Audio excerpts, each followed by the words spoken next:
जय हिंद साथियों, राजस्थान में नए जिले बनने के बाद में हमारे बहुत सारे भाई ऐसे हैं जो बार बार मैसेज करके कॉल करके पूछ रहे थे सर कौन सी किताब खरीदें, या राजस्थान की अभी नई अपडेटिंग जीके आई है या नहीं आई है।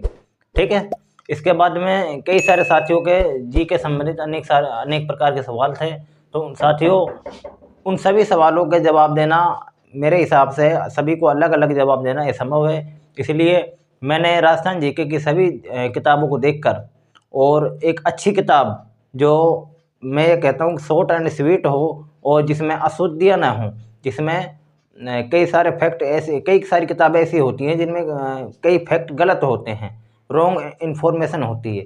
लेकिन मैंने किताब को अच्छी तरह देखकर, अच्छी तरह पढ़कर, या मैं कहूँ अच्छी तरह पढ़कर, मैंने खुद ने उस किताब को पढ़ा है, उसके बाद में ये वीडियो मैं बना रहा हूँ।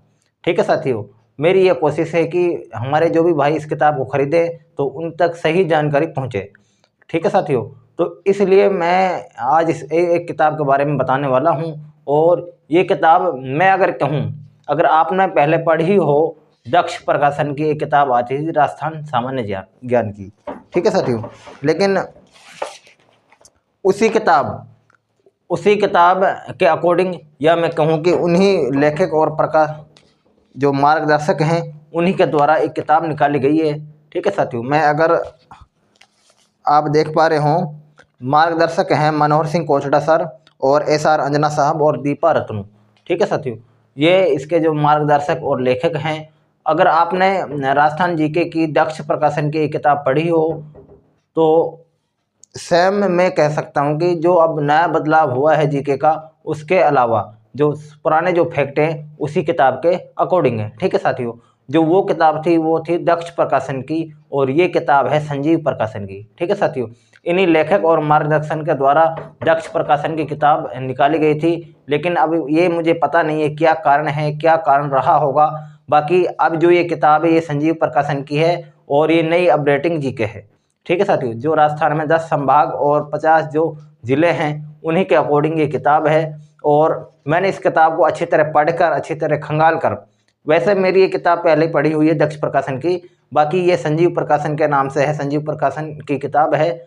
और मैं दूसरे एंगल से आपको ये दिखाने की कोशिश करता हूँ। ठीक है साथियों, इसमें जो है शॉर्ट एंड स्वीट है, तथ्य सही हैं, रॉन्ग इन्फॉर्मेशन नहीं है। ठीक है साथियों, मैं आपको दूसरे एंगल से दिखाने का मैं आपको दिखाने का प्रयास कर रहा हूँ। ठीक है साथियों, संजीव प्रकाशन की किताब है, नवीनतम ये संस्करण है और 10 संभाग और 50 जिलों के अकॉर्डिंग ये किताब है। ठीक है साथियों, गागर में सागर इस पर बड़े शब्दों में हेडलाइन है। इसके बाद में अगर आप देखें साथियों, सामान्य परिचय है, राज व्यवस्था है, भूगोल है, अर्थव्यवस्था है, इतिहास एवं धरोहर, कला संस्कृति।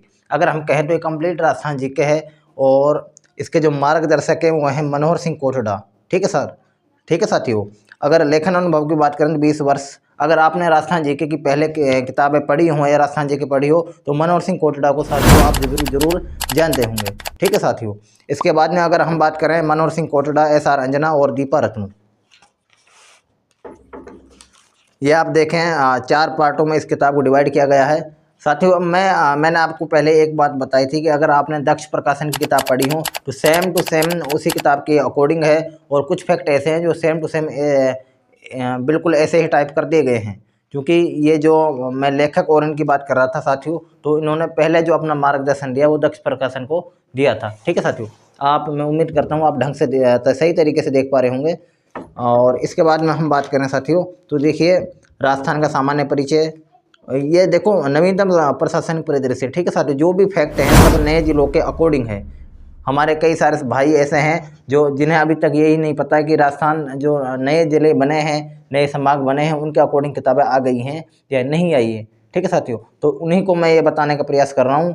और बार बार आप में से हमारे कई सारे साथी ऐसे हैं जो बार बार पूछ रहे थे, ठीक है साथियों, कि सर कौन सी किताब खरीदने और ऐसी किताबें हो जिसमें अशुद्धियाँ न हो। ठीक है, मैं ये कह सकता हूँ शॉर्ट एंड स्वीट किताब है, इसमें ज़्यादा पेज तो है नहीं, इसमें हाँ 240 के आसपास इसमें पेज हैं, 240। और इसमें ठीक है साथियों, इसमें देखो अगर सबसे बड़ी इसकी खासियत की बात करें तो इसमें थ्योरी कम और वन लाइनर ज़्यादा है। इसमें किसी और इसके बाद में इसमें मैप के द्वारा समझाया गया है। वन लाइनर में है, आपको समझने में ज़्यादा दिक्कत नहीं आएगी। और छोटी छोटी बातों को भी इसमें दर्शाया गया है। ऐसा नहीं है कि 240 मात्र पेज हैं, इसके बाद इसके होते हुए भी इसमें जो छोटी छोटी बातें हैं उनको ध्यान में रखकर इस किताब को बनाया गया है। इसमें छोटी छोटी बातों को भी दर्शाया गया है। ऐसा नहीं है कि बिल्कुल ही ऊपर ऊपर से चीज़ें उठाकर डाल दी हों, ऐसा बिल्कुल नहीं है। आप देख पा रहे होंगे, ठीक है सर, जो बारीकी से इसमें चीज़ों को दर्शाया गया है। और आगे हम देख लेते हैं, मैप के द्वारा दर्शाया गया है।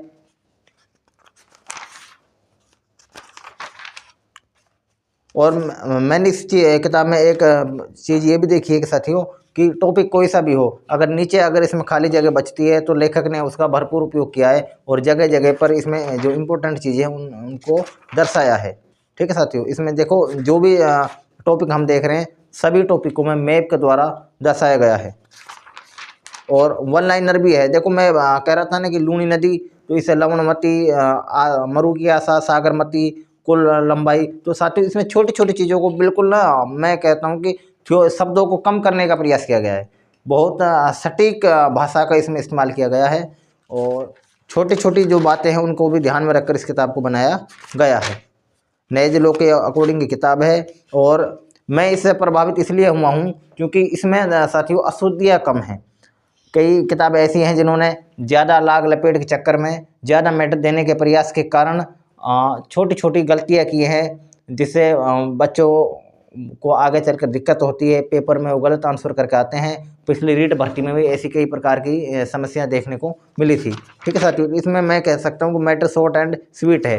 इतना शॉर्ट भी नहीं है, लेकिन मैटर जो भी है वो अच्छा है, सही तरीके से दर्शाया गया है और गलत इन्फॉर्मेशन नहीं है। और आप तरीके से देख सकते हैं, ये इतिहास आ गया और ये आर्ट एंड कल्चर। देखो साथियों, अब इसमें देखो एक तो थ्योरी टाइप में होता है कि पता नहीं क्या ऊपर नीचे हो जाता है, बिल्कुल मिल जाती हैं चीज़ें, हम पढ़ते पढ़ते ना एक तरह से बोर हो जाते हैं। लेकिन इसमें क्या है कि सारणी के अनुसार इन चीज़ों को दर्शाया गया है, जिससे हम आसानी से समझ सकते हैं कि बादला जोधपुर का फेमस है। ठीक है साथियों, तो अनेक सारी चीज़ें हैं और छोटी छोटी चीज़ें हैं, इसलिए हमें इस किताब को पढ़ने में आसानी भी रहेगी और हम इससे बोर भी नहीं होंगे और हमें चीज़ें जो है ना वो घुलेंगी मिलेंगे नहीं, हमें तरीके से याद होगा, ढंग से याद होगा। तो मेरे हिसाब से ये किताब आपको ज़रूर खरीदनी चाहिए। मैं एक बात और आपको बता देना चाहता हूँ कि मुझे इस किताब को जो मैं इसका रिव्यू कर रहा हूँ वो साथियों आपके कहे अनुसार ही कर रहा हूँ। ठीक है, मुझे इन लेखकों के द्वारा या किसी के द्वारा इसके लिए कोई उकसाया नहीं गया है या मुझे कोई लालच नहीं दिया गया है। ठीक है साथियों, ये तो मैं आप सभी दोस्तों का, भाइयों का प्यार है। आप सभी ने बार बार फ़ोन करके पूछा है कि सर कौन सी किताब खरीदें। तो साथियों अगर मैं आपको बता दूं कि ये किताब खरीदो, वो खरीदो, तो आप भी ये समझते हैं कि सर वैसे ही मार रहे हैं, है ना। तो मैंने ये आपको ये दिखाने का प्रयास किया है कि जो ये किताब मैं आपको बता रहा हूँ खरीदने के लिए कह रहा हूँ, तो क्यों कह रहा हूँ। खरीदें ना खरीदें वो आपकी अलग एक बात है, लेकिन मैं जो इस किताब में दर्शाया गया है मैंने आपको वो बताया है। इसके अलावा मैंने आपको अलग से कुछ भी नहीं बताया है। मैंने इस किताब के एक जो इसकी खासियत वो ये बताई है कि इसमें अशुद्धियाँ नहीं है। इसमें जो भी मैटर दिया गया है वो बिल्कुल सही दिया गया है। इसलिए अगर इस किताब से हम तैयारी करते हैं तो हमें आगे चलकर परेशानी का सामना नहीं करना पड़ेगा। इसके बाद में ये किताब थोड़ी शॉर्ट है। शॉर्ट का मतलब ये है कि आप इसको ना आसानी से 15 से 20 दिन में आराम से पूरा कर सकते हो और इसको आप बार बार रिवाइज भी कर सकते हो।